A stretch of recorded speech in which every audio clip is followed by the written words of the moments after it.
Hello. Okay, this week, I promise I will be in a better mood. I will be less cranky pants and kind of agitated about things.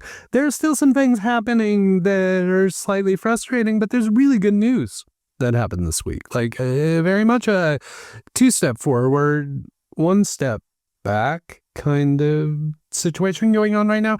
So, what we're going to talk about this week, big opening celebration thingamajig, really important that you need to know about. I will touch on the QSBS stuff and what the governor wound up doing with that. And then finally, a wacky ass story. Like, did not expect this one, thanks to Dylan Boyd for flagging it for me. But we're going to talk a little bit about brains and kind of cryogenics kind of stuff. So, typical episode with the big launch of a new space, the governor doing some things that kind of upset the apple cart, and then brains. So let's just get into it. But before we do that, I have a few quick ones that I just wanted to touch on. I was able to cover this week. I've gotten into the habit of like being able to write more quickly lately. I don't know what it is, just renewed enthusiasm about what's going on in the Portland startup community. But Brian Ellen released a voice tool for kind of driving, your voice driven things on your computer and with your AI and those kind of things. It's called Doing. It launched on Product Hunt this week. The nice thing about Doing is it's local first, which is great. One-time fee, so it's not a SaaS kind of thing. So if you're looking for a voice-driven agent kind of thing that you can use on a regular basis, please check out Doing. It's got some also nice features. I heard a few people mention kind of the screenshot kind of things. And Brian's been around for a while. I mean, he's been at, let me read it off, Jan Rain, Medium, Cozy, Ride Report, a variety of interesting local companies. So just check that out. I always love when developers take the opportunity to build something that, because they want it, they need it. So Brian built it, and it may not be a huge company, but it could be a company, or it could just be a product. It could just be a hobby. Not everything has to be a company. So check out Doing if you're looking for more voice-driven activity in the work you're doing. This one, Pitch Map Pacific Northwest. Love that it happened. Love that somebody took the initiative to create a map of all the pitch events occurring in the Pacific Northwest. You know me. I'm not a huch fan of pitch events in general. It's, it's either the, I volunteer as tribute, or are you not entertained?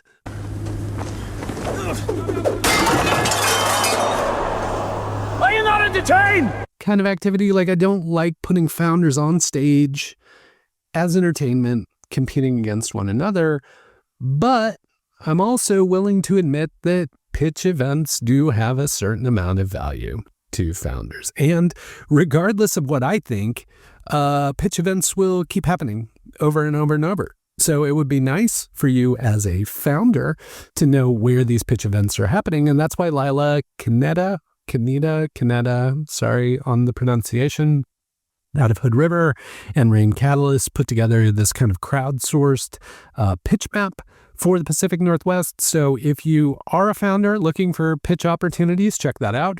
If you are a person or organization that runs startup pitch events, make sure your pitch events are listed there. So it's kind of like the Calligator kind of thing. It's like, give me one place, give me somewhere I can go, know what's going on.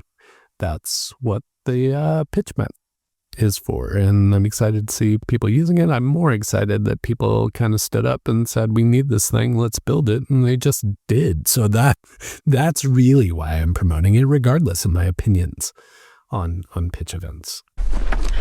I volunteer as tribute. Next one, quick touch. Our friends at Portland Indie Game Squad, Pig Squad, are throwing their first big convention, May 30th and 31st.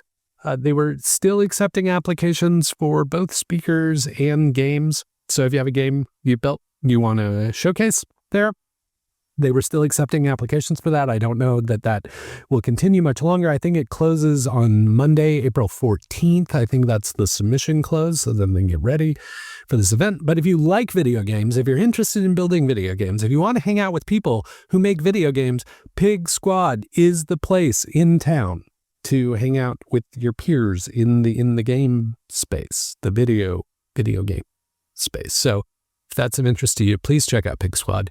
If you're just a fan, just want to see what people are building, just are curious about the game community here, then PigCon 2026, please consider attending. It should be a great show. I'm going to try and swing by and see what's going on there. I'm always a huge fan of the gaming community here in town. And full disclosure, Will Lewis, who runs Pig Squad, also came through one of the Pi programs, Storyboard, which was focused on video games and digital storytelling and that kind of stuff. So, of course, I'm rooting for Will and hoping it's a really good event. Okay, now for the big news. And let's start off in a positive way. Because over the past few weeks, I've just been cranky and complaining, and I want to give you some positive news. So the big positive news this week, our friend Josh Carter at Upstart Collective was able to do the big opening unveil ceremony, ribbon cutting kind of stuff at the new Upstart Collective space in Big Pink on the 5th floor, which used to be a New Relic office. It's the whole floor plate. It's a lot of space, a lot of room for a lot of startups. And they crammed a bunch of people in there on Wednesday, I believe it was. It was like a full day thing. It started at 8 a.m. and went all day. But like the mayor was there. Like I think Multnomah County representation was there. Obviously, Prosper Portland folks were there. Malia Spencer wrote it up. So I guess the way to put it is Upstart Collective, which started as an idea 10 years ago, took up residence on the east side at Gray Box, and then expanded to having a presence in the Portland State Business Accelerator, where the Metro Region Innovation Hub is also housed. Upstart was there. So 2 locations. They've been talking about potentially expanding to Bend or Eugene or areas like that. And then they're like, Jeff Swickard just bought Big Pink. Maybe there's an opportunity to do something there with Mr. Swickard and his investment in downtown Portland. And so Josh pounced on that, created this amazing opportunity to consolidate Upstart Collective, which within one location in Big Pink on the 5th floor, really making it the hub of startup activity in the Portland startup community through co-working and events and all these kind of things that are going to continue to happen time and time again. I've been, talking to Josh and collaborating with him over the years and understand how passionate he is about solving this problem, how passionate he is about creating space for the community. And so I would just like to congratulate him on finally reaching this milestone of creating a ton of space for startup founders in our community. And so if you're a startup founder who's looking for space to work, you want to be around your peers, you want to be near where a lot of activity and events are occurring, then please check out Upstart Collective in Big Pink, the U.S. Bancorp Tower, right there between 5th and 6th and Burnside and Oak. Is it Oak? I can't remember. But this is a really big deal for the community. I mean, obviously the politicians came out, and the funny thing about this is, if I'm being positive about it, but I gotta wedge in a little snark here. I know Josh pitched this idea to previous politicians in the Portland community, and they kind of poo-pooed it, or they weren't terribly helpful. So it's just kind of really rewarding just desserts to see politicians now, the modern day politicians, rallying around this concept that Josh has been pitching and pushing forward for quite some time. So congratulations to our friend Josh Carter on the new official ribbon cutty opening of Upstart Collective. Congratulations to all the founders who were working out of Upstart Collective spaces, who now have a consolidated space to aggregate. And congratulations to all those event people who were like, I don't know where to hold my event, because now you do. You're holding your event at Big Pink at Upstart Collective. And I think Oregon AI Accelerator is actually doing their demo day in Big Pink. So there's energy growing there. There's people collecting there. There's momentum, I guess is the best way to put it, around one of the most iconic buildings in Portland. And, this wouldn't be happening without people like Jeff Swickard taking the opportunity to reinvest in downtown Portland and be optimistic about the potential of the built environment in the central city. So congratulations, Upstart Collective. Looking forward to more about what's going on at Big Pink. All right, I did the positive thing. Now it's time for the negative-y thing. Well, it's not really negative. It's kind of negative. It's interesting. It's strategic. I've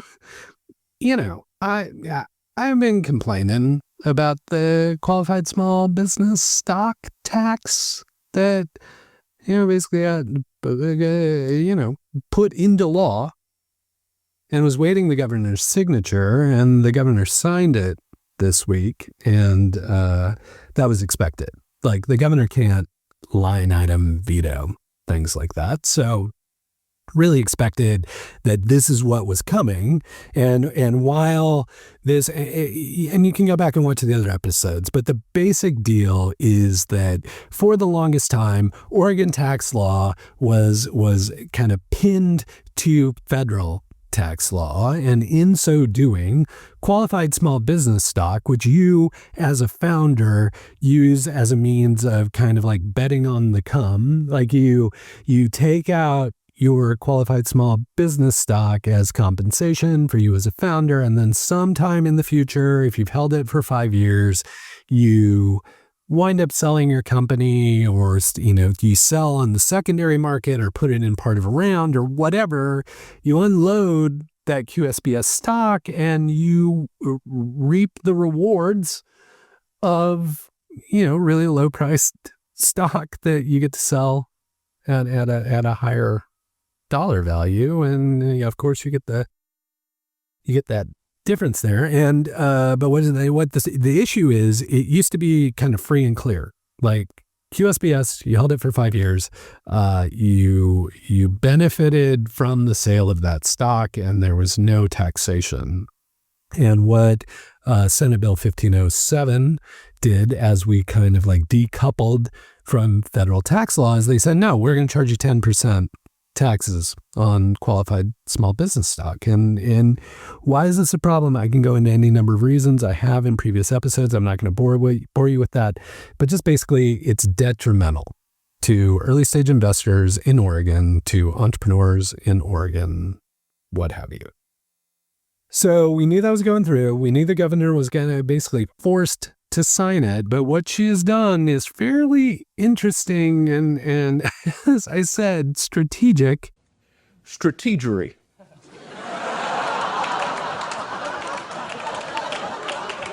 Because we had this whole thing happening. We had the Prosperity Council. So a lot of us wrote into the Prosperity Council and said, hey, this qualified small business stock stuff, it's pretty shitty. You need to fix it. It's going to hurt people. It's going to hurt business. It's going to hurt startups. And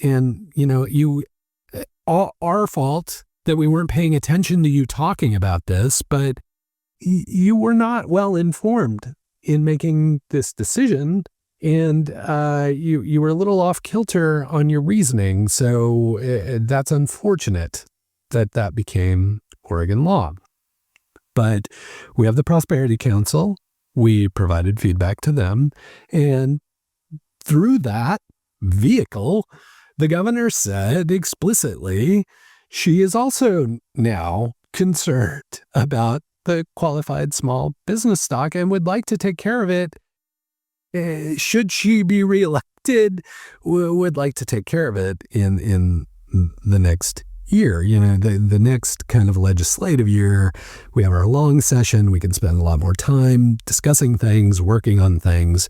But the governor's up for election in November as well. So this is kind of one of those where it's like almost, it's strategic. I get it, but it's kind of one of those, if you want this fixed, you kind of need to reelect me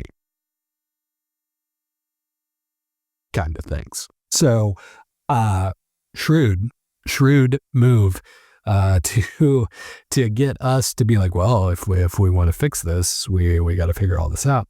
There are also people who are talking about maybe putting it to a referendum, which I'm not super positive about.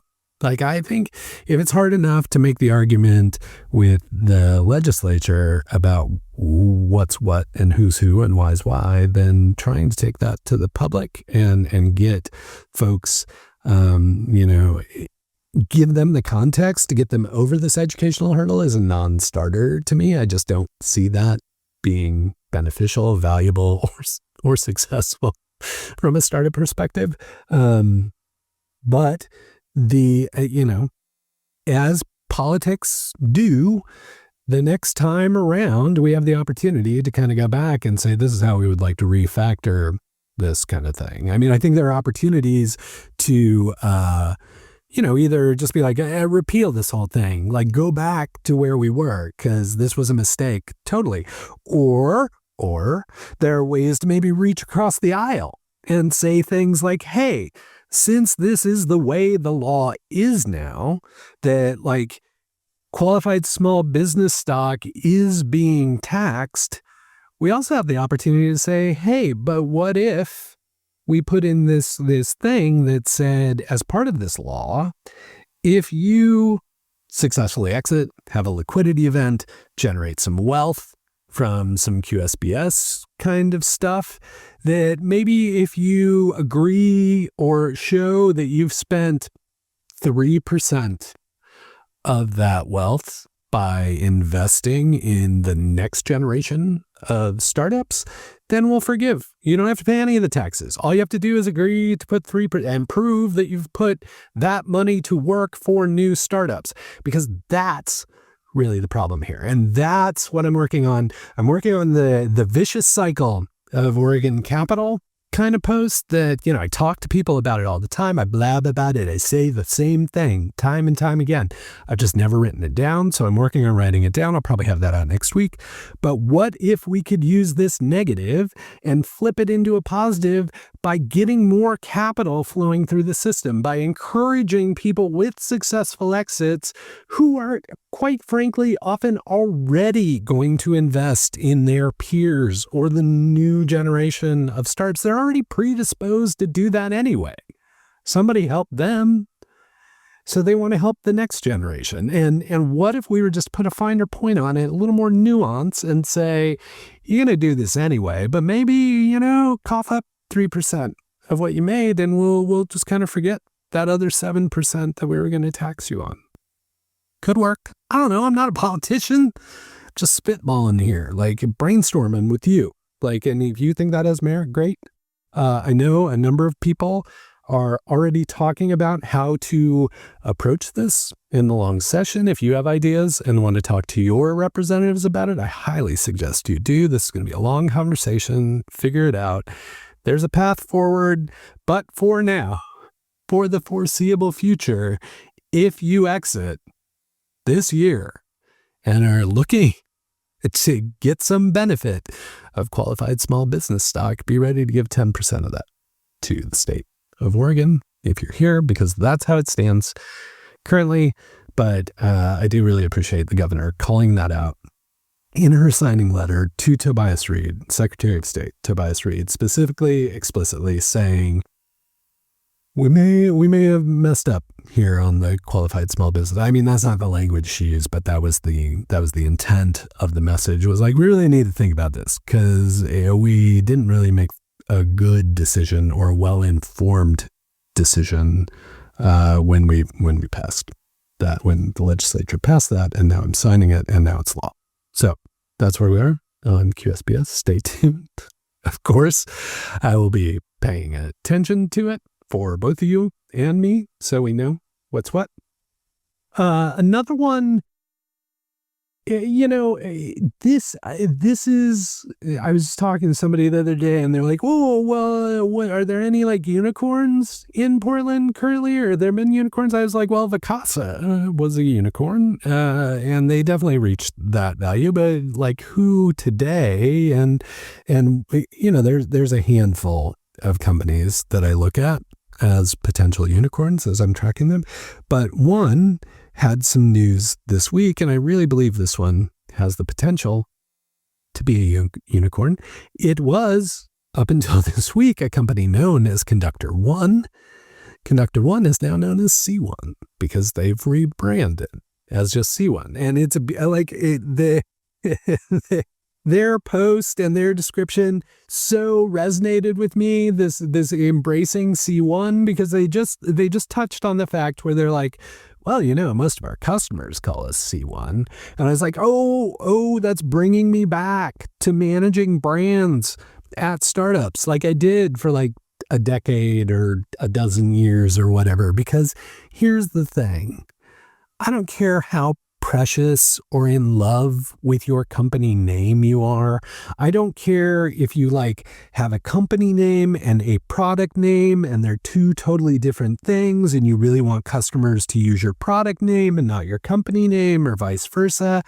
Doesn't matter. Customers are going to do what customers are going to do. And so if your customers are already calling you a thing and that's what you're being referenced as in the community, my advice is lean into that. And that's exactly what C1 has done. So they've totally rebranded Conductor One as C1, which is a lot fewer keystrokes, quite frankly.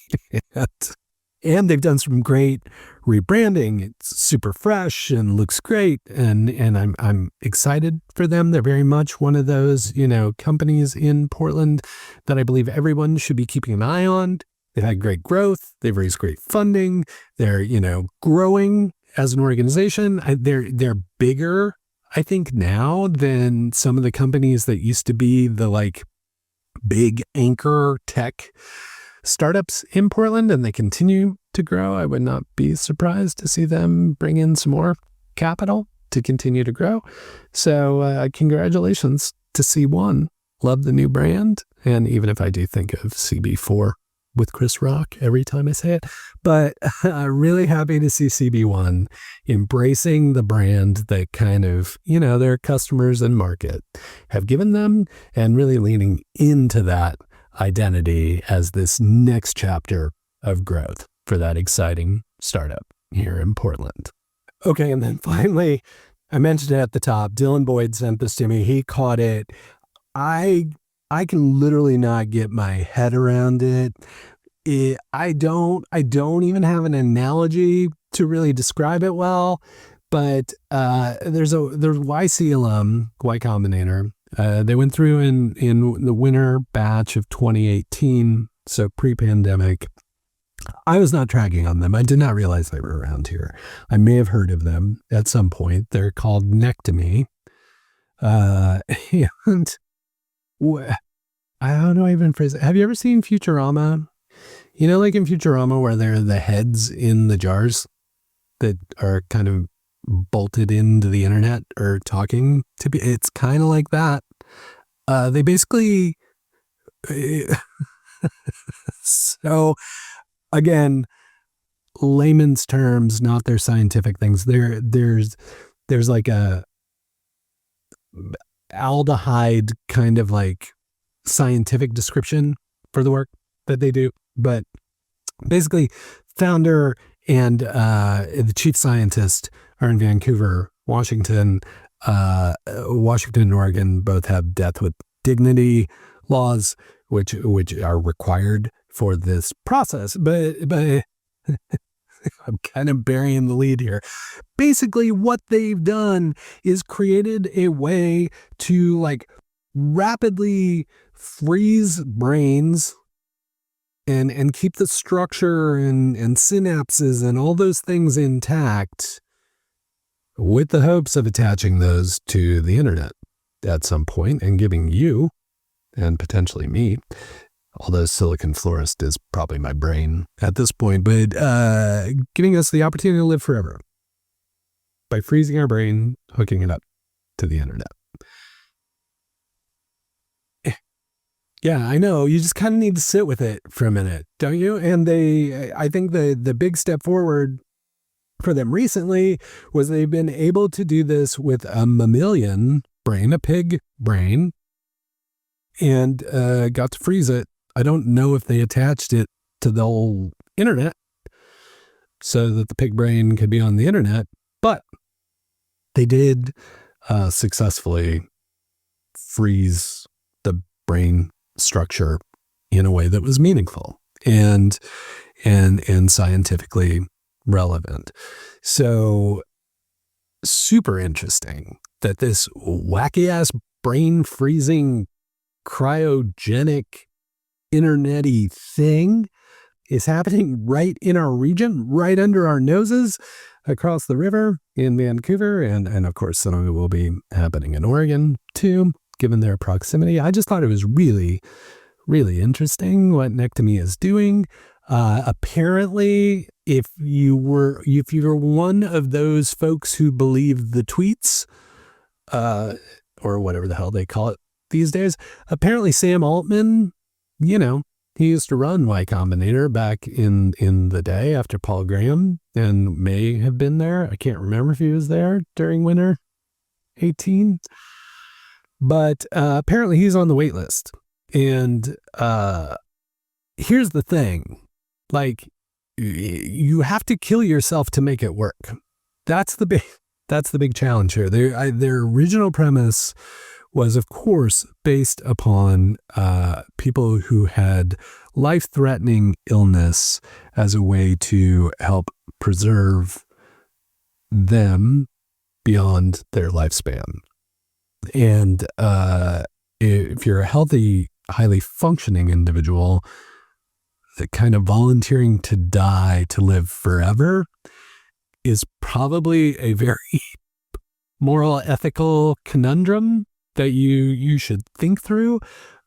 But that's happening right here in our community. That's the crazy part. Like I had not even heard of this, not even paid attention to it. And there is the potential that right here in the Portland metropolitan area that we could see a human brain frozen, hooked up to the internet successfully. That's crazy. That is not, I did not have that on my bingo card. When I started Silicon Florist almost 19 years ago, I did not think, cryogenic brain freezy hooked up to the internet shit. It's going to be happening here in our region. I just liked what people were building on the web. And then with mobile and that kind of thing. Like I thought that was cool. And this is like crazy, earth-shattering, mind-bending, mind-freezing level shit. Which is really cool. And we should be paying attention to. Obviously, I will be tracking it much more closely. Thanks to Dylan again for sending that along. I can't wait to continue tracking on this. And this is the thing. It's been going for like 8 years. So it's not like one of those like flight of fancy, this might work kind of thing. This is like they've proven it can work and they've done things and they're making progress where they're getting closer and closer and closer to being successful with humans and doing this kind of stuff. So I don't know. It literally, bad pun intended, blew my fucking mind that they're doing this right in our community. And I would love to connect with those folks and talk to them about what Nectomy is doing. But just for now, know that's happening here locally, the Frozen Brains on the internet thing. Just you can refer to it as that. I'll know what you're talking about. Frozen Brains on the internet. Yeah, cool. Of course. What? Of course, that's what people are doing here locally. Forget about your apps and stuff. Let's freeze brains. Hook them up to the internet. Very cool. Very crazy. Can't wait to see where it goes from here. All right. What a note to end on. All right. If you haven't stayed this long before because no one's been talking about frozen brains this late in the episode, you're welcome to Secrets. And what happens here at Secrets is like I kind of drop out of character and just talk to you about stuff that was happening this week. Got to meet with a lot of people, spent a good couple hours chatting with Darren Buckner about AI stuff and agents and all kinds of things. Like, he's really been inspirational and informative in terms of how he's using AI and how I might be able to benefit from it. So it was good brainstorming with him. Also got to catch up with Paige Hendricks Buckner, who, as luck would have it, is Darren Buckner's wife. Got to chat with her about her work at Allraise and brainstormed a little bit with her on some ideas. Got to meet with some Pi alums who are standing up a new space, potentially, which would be great. I have some Pi signs that could use a place to live. Did a startup stories with a product called Hello Every Day, which also kind of almost ties into the brain thing in that Hello Every Day is really designed for folks who are aging in place and their families to stay connected. So if you're interested in that, really great piece. And random fun fact, the very first founder that I had the opportunity to work for here in Portland, Dr. Mark Levitt, who is a double doctor. He's both a medical doctor, but also has his doctorate in electrical engineering. So, he's sharp as a tack, that one. And it's always nice to see him continuing to build things and stay involved in the community. So that was nice. He's part of the Hello Every Day crew. So I hope you take the chance to watch that. There's still a bunch more in the can of the startup stories. I may start dropping a couple more a week just because I'm winding up with quite a backlog because folks wanting to chat. So that's great. As I said, I'm working on kind of the vicious cycle post. I want to go through all the comments for the Prosperity Council and kind of give you some insights into what people were talking about, specifically the startups and entrepreneurship there. So I'm going to work on that. I don't know, lots of stuff, lots of time this week chatting with people. Got to go out to dinner with a few founders, and I know there's some other dinners coming up, so that's great.